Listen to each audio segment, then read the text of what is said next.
sometimes are confused between taking on challenge and betting. So maybe we can ask this question to chairman first. Between betting and taking on challenge. Betting and taking on challenge. Sounds similar, so it's confusing. We have to take on challenge. So we do the betting and we take on challenge. So what kind of challenge are we taking on? So the challenge this time that we're taking on is if it's the goal is to get the rewards this time handsomely. That's betting.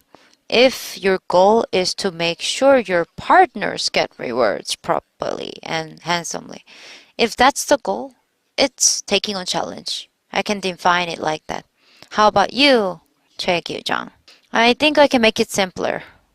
So to customers, I sell products, I provide products and they use them, they buy them again. I think that's taking on challenge. And we buy the products and just keep them in the household.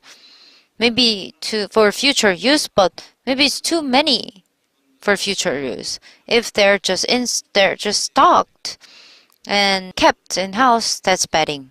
There used to be a lot of those who did the betting. They get rewards and then they were just keeping products and they just returned the products later on. So if there are stocks of products that don't end up in the hands of customers, maybe many of them are ending up online or they're being sold online, that's betting, I think. How about you, Park Jung-soo? I think in the previous talk show I talked about betting and taking a challenge. Betting. By betting, if I do it, it's investment. If I force my partner to do it, it's betting. So before we define them, I want to ask you, do you not take on challenge because you're in fear of betting? So until my current position of Imperial Master, I met a lot of people, alright? And which line was more successful? The line that took on a lot of challenges? Yes, of course, but if there is excessive number of challenge that they were taking on, sometimes they fall apart. Like chairman said, if it's taking on challenge for the sake of your partners, or if it's just for myself, I think that's the big difference between the two. If a sponsor continuously induces mastership and forces them to go on, and some lines are like that, they get promoted, they get mastership every time, and partners lose passion over time, so that organization fell apart. So you don't have to hurry for Atomy business. Slow down. That's how you can be successful. Some sponsors do that. Some sponsors say that to the members. They were just slowing down, and then they ended up falling apart too. So just about betting and taking on challenge. We have to keep on moving. We have to continue taking on challenge. Our body moves just as we write down. So some of you have already reached mastership. And when we do that, our body is so moving so busily.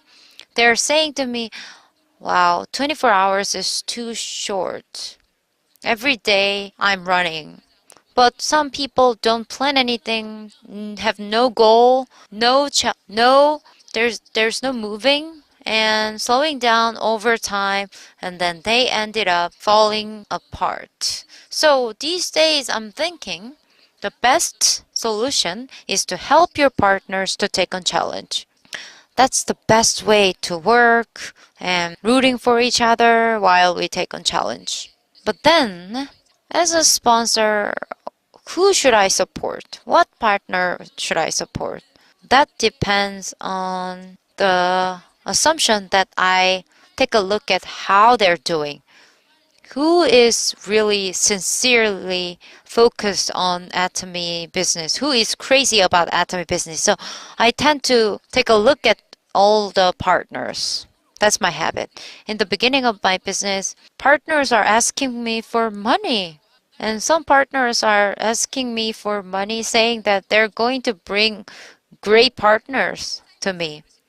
And then one day, chairman said, if a partner asks you for money, just kick them away.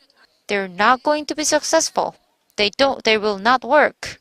And really, there could be some partners who are struggling, who are not even brave enough to ask for help. So that is when I started to actually see who is struggling with money, who is passionate but had difficulties. And chairman also said there's one place to invest in, and it was invitement to seminars. It's beneficial for everyone. Inviting people to seminar and supporting them financially, it's not just giving them money. If I have enough money to support them, to support them to come attend the Success Academy or seminars, we can invest money. If you have to invest money, maybe inviting people to seminars is one. So I don't spare money and invest sufficient amount of money in inviting people to seminars. So look for partners who are struggling and passionate, and make goals with the partner and work with them. And it will grow your organization faster. And it will be more joyful for you to work as an organization. If it's worth investment, you think. That partner, I think, is worth the money. Do that.